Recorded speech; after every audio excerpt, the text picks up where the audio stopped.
Là, vous êtes en train de filmer différentes reliques d'un ancien métier à tisser que nous a légué une dame qui était une ancienne soyeuse.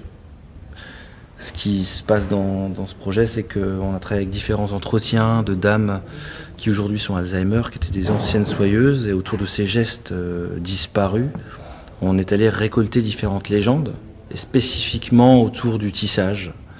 Et autour du tissage, il existe des légendes plus archaïques, en Italie du Sud entre autres, et spécifiquement dans les Pouilles, donc cette région du sud de l'Italie, où on parle de cette araignée, la tarantola, qui piquait et qui en fait piquait des femmes, la plupart qui travaillaient de manière forcenée dans les champs.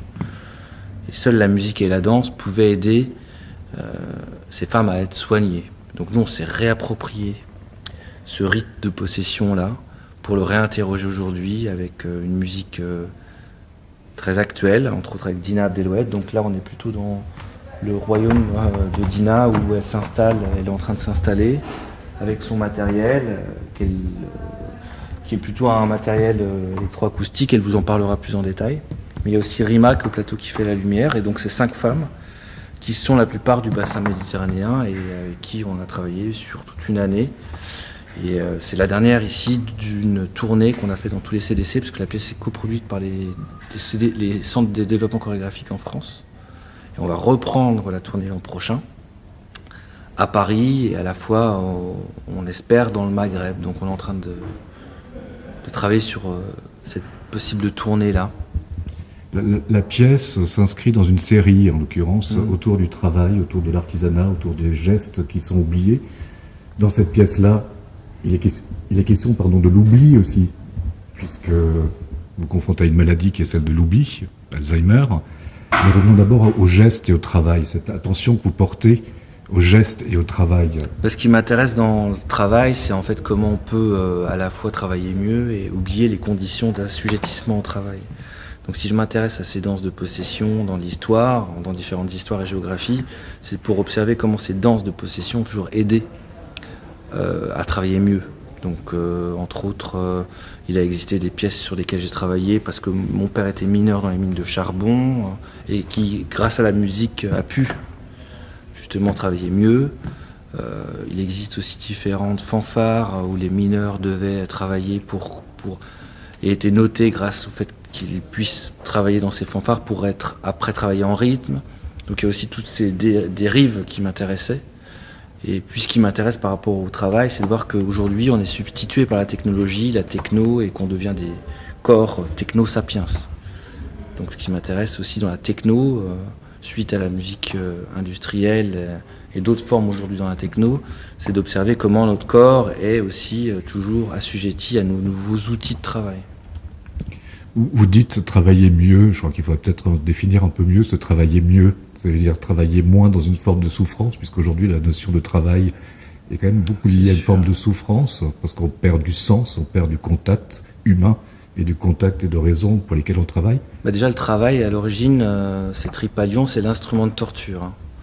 Donc travailler, est-ce que ça doit être encore une fois un plaisir ou pas? Moi quand je parle de travail de l'imaginaire, de la représentation, de l'art, de comment l'art peut aujourd'hui être un travail au service d'un type de société qui pourrait s'émanciper au-delà des contraintes, des modèles qu'on nous impose.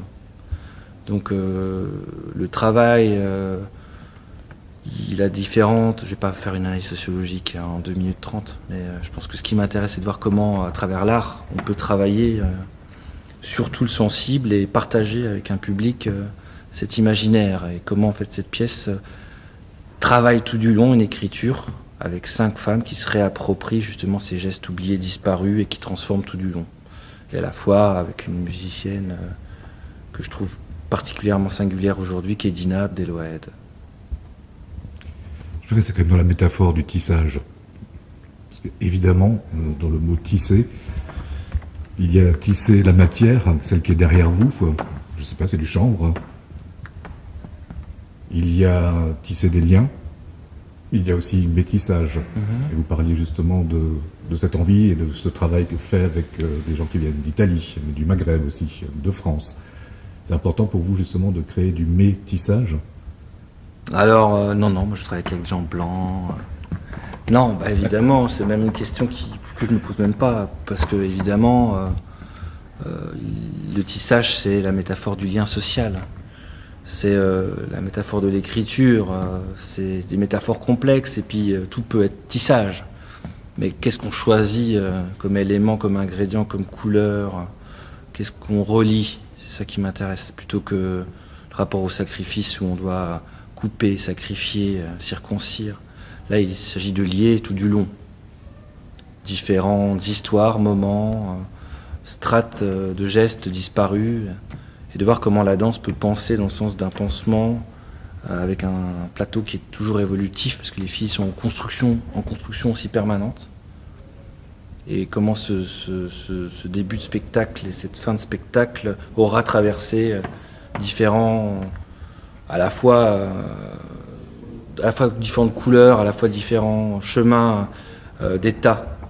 Et c'est ça qui m'intéresse en fait, c'est ce fil qui se tisse et qui s'effile aussi, parce que ce qui m'intéresse, c'est pas forcément des gens ou des personnes ou des danseuses qui filent droit. Je m'intéresse à des gens aussi qui filent d'autres possibles. Alexandre Collier, est-ce qu'on peut revenir un petit peu à votre enfance, à votre jeunesse? Vous parliez de votre père tout à l'heure et son métier.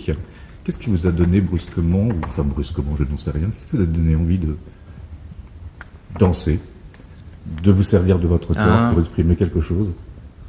J'ai toujours dansé, je crois. Parce que du coup, comme je vous le disais, mon père est musicien, ma mère chantait, donc j'ai toujours à la maison été dans le mouvement. Et puis j'ai commencé par la peinture, et la peinture me suffisait pas, j'étais déjà dans un rapport avec la matière, de gestes. Donc ce qui m'intéresse, c'est plutôt le rapport à la plasticité du corps, aux états. Là, je vais travailler avec une comédienne dans un prochain projet qui est la continuité aussi, qui est une comédienne qui s'appelle Olivia Corsini, et on va travailler sur les différentes histoires de femmes qui n'ont jamais été graciées. Donc on va travailler sur l'idée du théâtre anatomique qu'on utilisait pour observer et disséquer les corps. Donc ce qui m'intéresse, c'est aussi de travailler sur ce rapport à la plasticité à la fois cérébrale, mais aussi de ces plasticités d'état, de tout ce qui suinte du corps.